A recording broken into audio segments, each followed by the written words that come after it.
A minha mensagem dessa noite é refidim. Refidim. Aí você pode estar perguntando assim, pastor, isso aqui é de comer?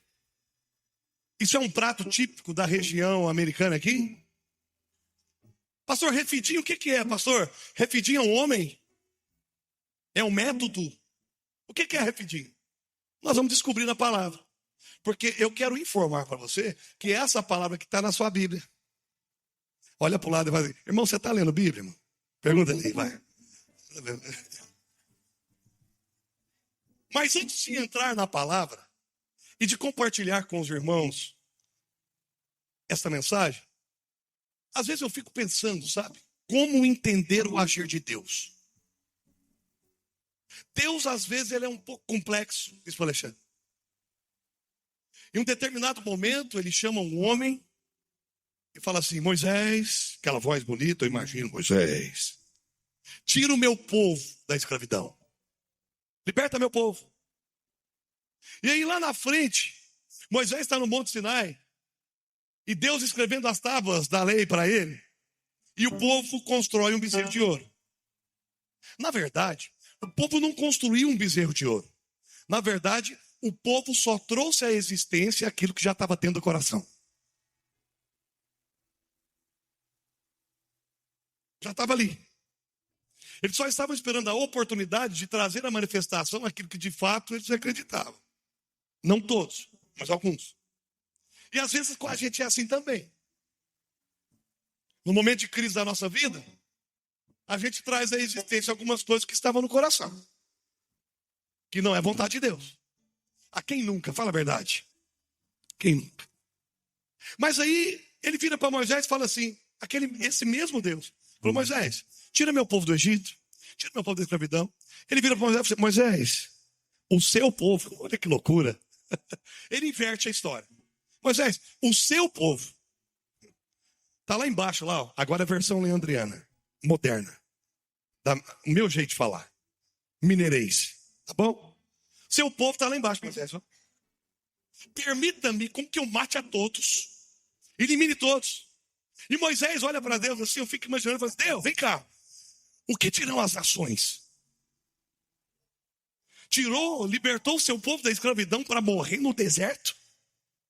Ele atua como intercessor. Ele se coloca na brecha. Ele se coloca como protetor do povo. Afinal de contas, o próprio Deus o chamara para proteger o povo e para libertar o povo. E Deus é assim.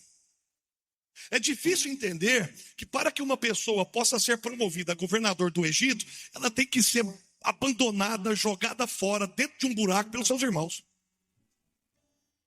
É difícil. A mente humana, ela não compreende o trabalhar de Deus. Mas eu tenho uma notícia para você nessa noite. Deus sempre tem o melhor para nós. Mesmo que nós não compreendamos a forma dele trabalhar, o porquê nós estamos passando por muitas coisas, se nós estivermos nele e ele em nós com certeza venceremos todos os obstáculos à frente. Porque não lutamos na nossa força, mas na força de Deus. Amém, querido? Então vivemos um tempo de quê? Muitas pessoas desesperadas, cheias de frustrações, pessoas que se alimentam o tempo todo do passado que viveram, são escravas do presente e por isso não são projetadas para um futuro melhor. Pessoas que se dizem livres, libertas, mas com hábitos e atitudes de escravos. Eu sou livre, mas quando você menos observa, está agindo como escravo. Os hábitos, as atitudes, o comportamento não é alinhado com aquilo que a boca declara.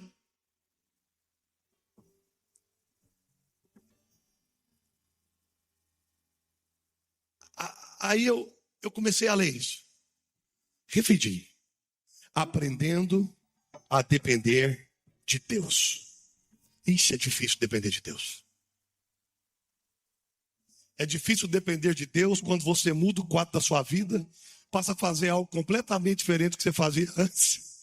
E agora você tem que esperar com que ele se manifeste. É difícil depender de Deus quando a enfermidade não larga o seu corpo. É difícil depender de Deus quando o cenário é caótico. Quem concorda comigo? Levanta a mão. Por quê? Porque a humanidade que está em nós, ela tem que lidar todos os dias com a natureza pecaminosa. Sabemos que no Espírito somos declarados santos, justificados. Mas a nossa humanidade, a nossa carne, ela luta contra o nosso espírito. E aquilo que nós alimentamos é o que vai crescer. E depender é estado de quem deve obediência. Depender é em quem há submissão. Depender é se permitir se subordinar. Dependência é uma necessidade excessiva de auxílio, ajuda, proteção. Por que não dizer dependência emocional? Depender é conexão, ou uma ligação apresentada entre coisas ou fenômenos. É uma correlação. Depender de Deus necessita relacionamento com Ele. Sem relacionamento você não ouve, você não escuta a voz dele. Se você não escuta, você não consegue depender. Você vai querer caminhar com a sua direção, não com a direção de Deus. Depender de Deus é fazer como aquele povo fazia. Mesmo estando de um lado para outro no deserto, Deus era que direcionava. Aí eu falo, é melhor estar de um lado para outro na direção de Deus do que ficar reto, fora da direção de Deus. Porque Deus tem o melhor sempre. Repita, Deus tem o melhor. Aí eu vou para o texto de Êxodo, capítulo 17. A partir do versículo 1. Êxodo, capítulo 17. A partir do versículo 1. Se você está comigo, diga glória a Deus. Olha o que diz o texto. Vou falar mais tranquilo, porque eu estou com a voz cansada. Amém, querido? O povo de Israel saiu do deserto de Sim, caminhando de um lugar para outro. Olha, acabei de falar. De acordo com as ordens de Deus. Com as ordens de quem? O Senhor. E eles acamparam em? Opa! Eles acamparam em? Então nós acabamos de aprender que Refidim é um lugar. Agora presta atenção. Mas em Refidim não havia água para beber. Como depender de Deus, obedecer o direcionamento dele, armando as suas tendas em um lugar que não tem água. Quem sabe a comida não era suficiente, creio que não. A palavra de Deus fala, se você ler toda a história, que nesse lugar, os inimigos também invadiram as suas tendas. Como depender de Deus, se enquanto eu armo a minha tenda, o inimigo invade e destrói minha casa, minha família? Não é difícil. Por isso que eu volto lá no início e falo como entender o agir de Deus. Então, a palavra de Deus diz, no versículo 2, que aquele povo que viram as manifestações no Egito, os milagres do Senhor, falaram para Moisés assim: Moisés, não se preocupe, nós iremos orar e Deus irá nos responder. É o que está no texto? Olha o que diz o texto. Ó. Por essa razão, queixaram-se a Moisés e exigiram: dê-nos água para beber. Eles não pediram não, gente, eles exigiram. E ele respondeu: por que se queixam a mim? Por que põe o Senhor à prova? Mas o povo estava sedento e reclamou a Moisés: por que você nos tirou do Egito? Foi para matar de sede a nós, aos nossos filhos e aos nossos rebanhos? Então Moisés clamou ao Senhor: que farei com este povo? Estão a ponto de apedrejar-me. Às vezes a gente atua assim. Não importa, meus irmãos, o que os outros pensam. Mas importa o que Deus pensa. Aí eu fui pesquisar. É bom ler, pesquisar. E na minha pesquisa ali, lendo o texto, o Espírito Santo falando comigo, ele me levou a compreender melhor o significado da palavra refidim. E a palavra refidim significa revigorar. A palavra refidim significa renovar as forças. Significa fortalecer, recuperar a energia. Aí eu falei assim: Deus, agora eu entrei em crise. Por quê? Como posso eu me revigorar, renovar as minhas forças, me fortalecer, recuperar a minha energia em um lugar de escassez. Aí ele falou assim, ó, é muito simples. É só compreender que é eu que proporciono todas as coisas. O problema é que nós olhamos o cenário, nós olhamos o ambiente, nós olhamos a escassez e nos esquecemos da capacidade do nosso Deus. E nos esquecemos que no momento de dor da nossa vida, de crise, quem traz a provisão é Ele quem nos sustenta com mãos fortes. Quem aqui já recebeu o livramento do Senhor? Levanta a mão, testifica aí. Fala, eu já recebi. Quem já recebeu uma resposta, jamais imaginou que pudesse receber, e de repente bateram na sua porta. Foi Deus, irmão. Foi Deus. Deus. Eu não sei qual tem sido o seu deserto, mas é no deserto que nós precisamos aprender a confiar e a depender de Deus. Isso é um processo. Às vezes o negócio está muito complicado porque eu tenho dificuldade de confiar. Deus, ele tem algumas formas de trabalhar que só os dependentes dele poderão identificar os sinais. Você já identificou algum sinal de Deus? Na sua empresa, na sua família, no seu matrimônio? Opa, tem um sinal aqui. É só quem depende dele consegue identificar. E quem identifica sinais confia. E quem confia descansa.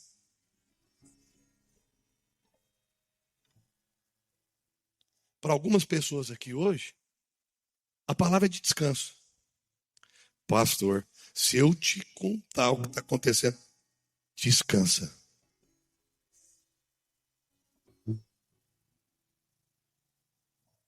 Pastor, mas descansa. Não come ruim, descansa. Senhor.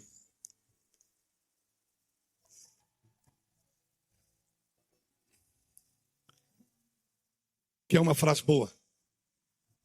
Diga, eu quero. Quem aprende a depender de Deus não reclama. Não reclama. Quem depende não olha para homens, mas olha para Ele. Quem depende não olha para circunstâncias, mas olha para a provisão que Ele vai enviar. Quem depende não persegue aqueles que o Senhor tem levantado, mas caminha em unidade. Hoje nós estamos vivendo um tempo difícil. Parece que a gente está brigando mais entre irmãos do que com o capeta lá fora. Não é não?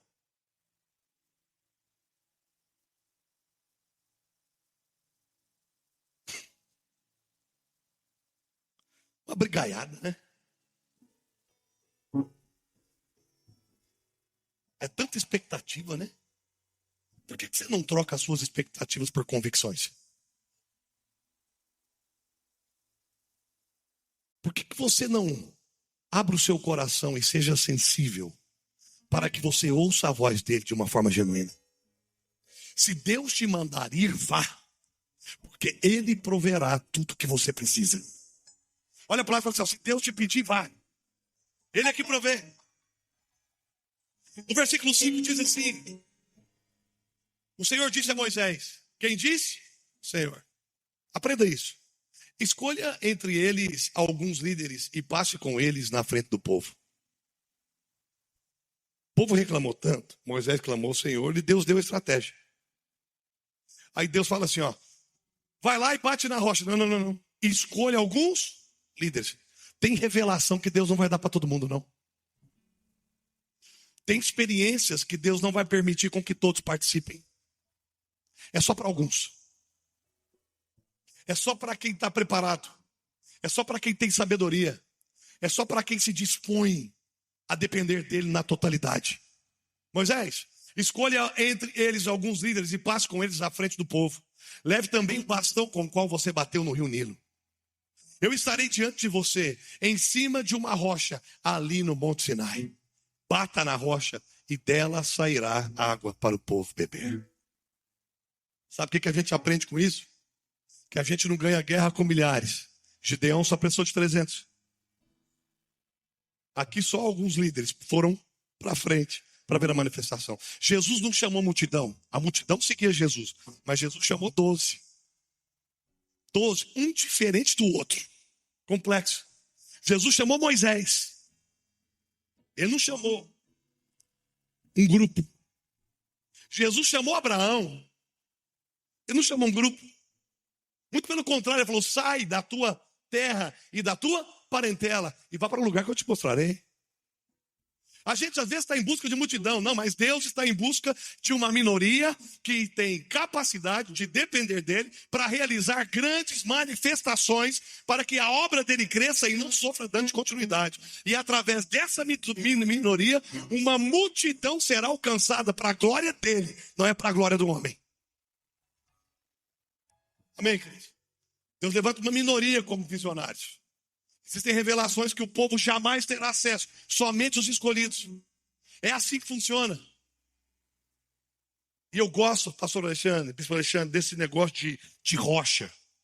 Eu gosto desse negócio de rocha. Estava conversando com o apóstolo, eu não sei se eu vou saber reproduzir. Sabe que o apóstolo de vocês é meio envergado na Bíblia, né? Deus dá uns negócios para ele assim, ó. Negócio forte. Ele falou assim: ó, Leandro, presta atenção. Quando o cajado de Moisés tocou no rio Nilo, virou sangue. Quando o cajado de Moisés tocou na água, o mar, mas quando o cajado de Arão foi jogado na frente do faraó, virou serpente. Olha que interessante.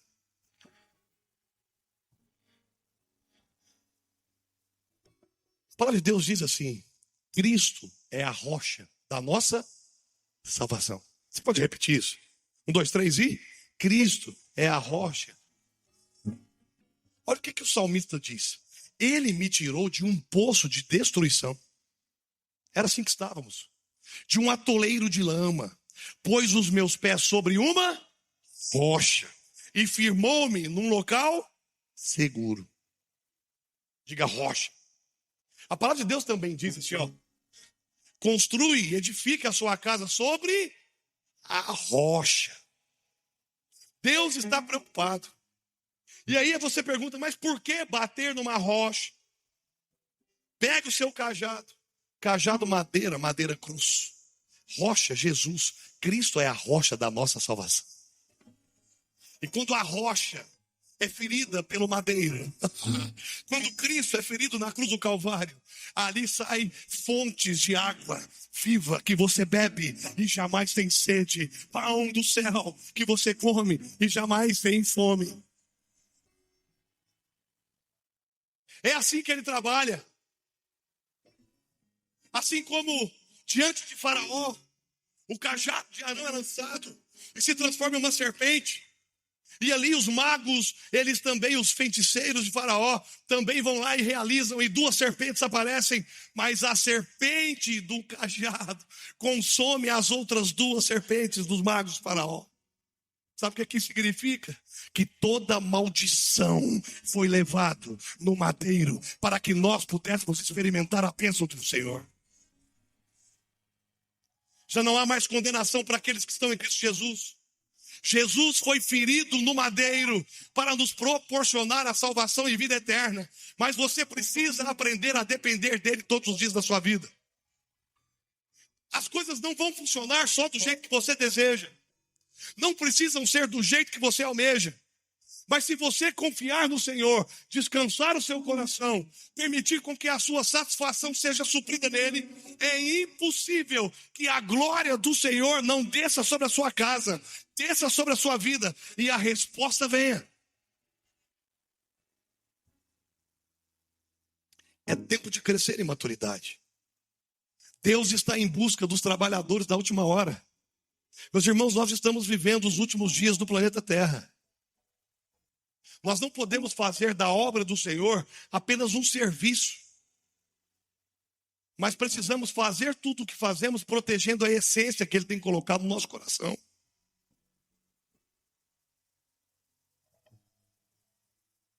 E hoje, o que eu vejo?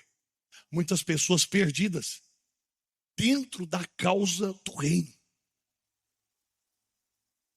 Isso é sério. Estão caminhando com Moisés. Experimentaram todos os milagres no deserto. As maravilhas. Até quando as águas eram amargas em Mara, logo depois. Que significa lugar de amargura. Deus dá a mesma instrução. Pastor Celinho. Moisés, pegue um arbusto, madeira, no deserto. Joga na água amarga, pecado que afasta o povo de Deus. E a água ficou doce, porque no madeiro tudo fica doce. No madeiro é tudo doce. A cruz do Calvário foi a marca para Jesus, para se tornar doçura para você.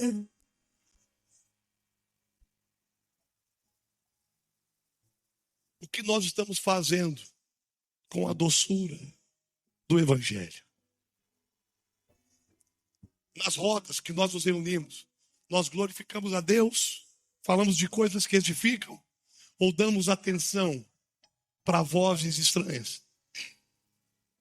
No meio da crise da nossa vida, da diversidade, estamos nos permitindo viver na dependência de Deus todos os dias da nossa vida? Ou a nossa vida é um livro aberto, é uma exposição para que todos possam ver? Sabe o que eu aprendo? Quando o ensino é aprenda a depender e a confiar de Deus. Se coloca em pé, já acabei. Sabe o que eu aprendo com isso? Pergunta para mim, o que você aprende, bispo? Pergunta, vai, eu quero ouvir sua voz. Pergunta mais forte, vai, o que você aprende, bispo? Coisa boa. A Refidim na época era um lugar. A nossa Refidim hoje é Jesus. Hoje a nossa Refidim é Jesus. Hoje o Espírito Santo de Deus habita em nós. Nós somos o templo do Espírito Santo, onde ele habita, onde ele mora. Onde nós temos a oportunidade de conversarmos com ele todos os dias. Eu gostaria de chamar aqui a equipe de música. Sabe aquele louvor assim, a bondade de Deus, bondade de Deus. Deus, eu venho no meu coração de cantar ele. O que você acha? Porque ouvir uma mensagem dessa é agradecer a bondade de Deus que nos alcança todos os dias. Eu quero que você levante as suas mãos. Pode ser que exista alguém aqui cansado, sobrecarregado. E hoje Jesus fala assim, eu quero aliviar a sua carga. Pode ser que exista alguém aqui com vontade de desistir, não sei. E hoje ele quer te trazer um novo ânimo. Pode ser que exista. De olhos fechados, eu gostaria que você refletisse em tudo aquilo que foi falado.